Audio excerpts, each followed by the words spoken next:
we have right now in front of us are empty chairs.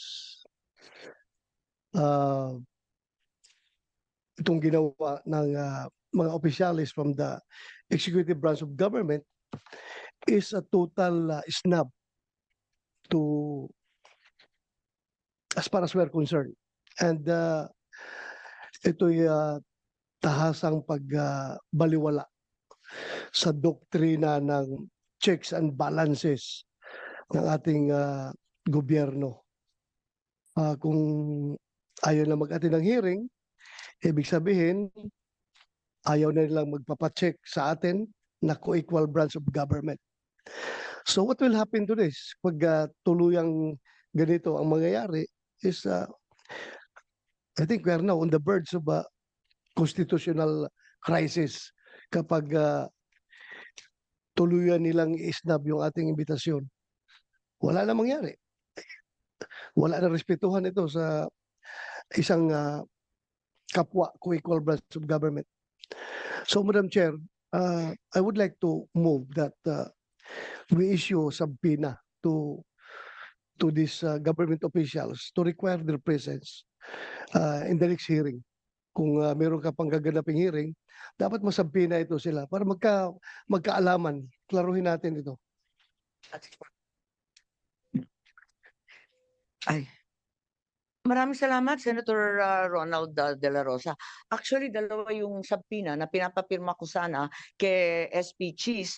Isa para kay Prosecutor Fadulyon at ikalawa para sa head ng ating Air Force, si General Cordera. Pero yung dalawa, hindi ko pa natatanggap na pirmado. Ang sinabi ni SP, pinadala na daw niya sa legal ng Senado. Pero hanggang ngayon, wala pa rin tayong natatanggap.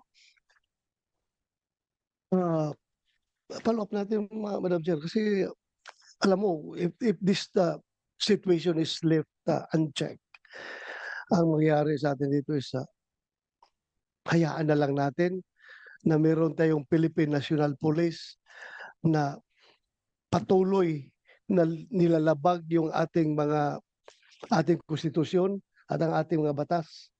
Hindi po maganda ito, Madam Chair.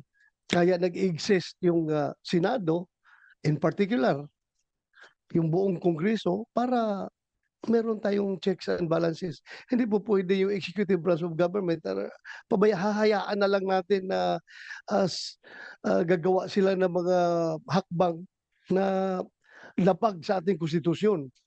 So we are here to check them. So kung hindi sila magpapacheck, isnab sila ng isnab sa atin, then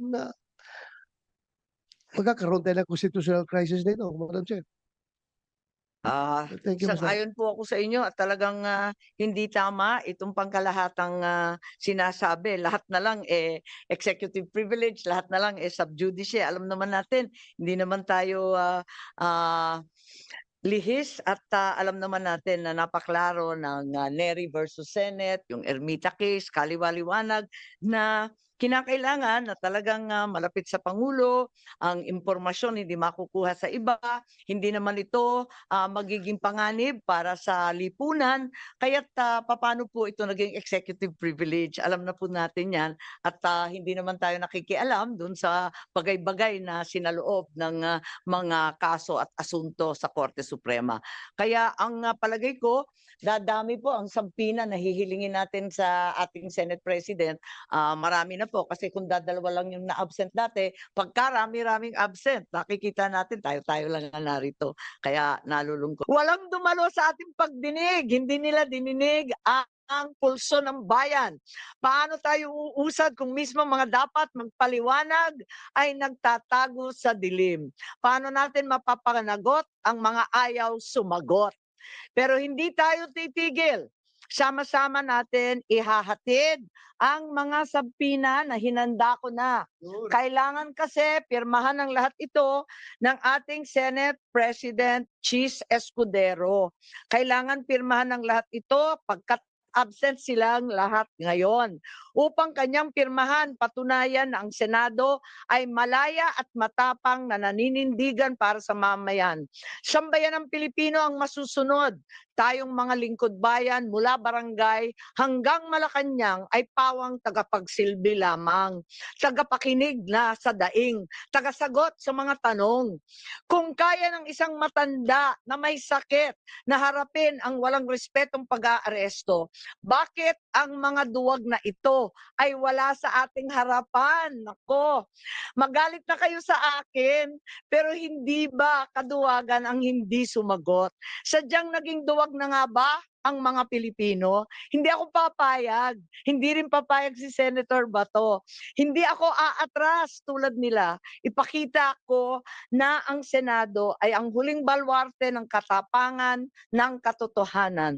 Kung ang sigaw ng sambayanan sa ICC para kay PRRD ay bring him home, ang sigaw ko sa Executive Secretary Bersamin para sa mga pinoprotektahan niya, bring them here to the Senate now. Yun lang po. Maraming salamat. With that, I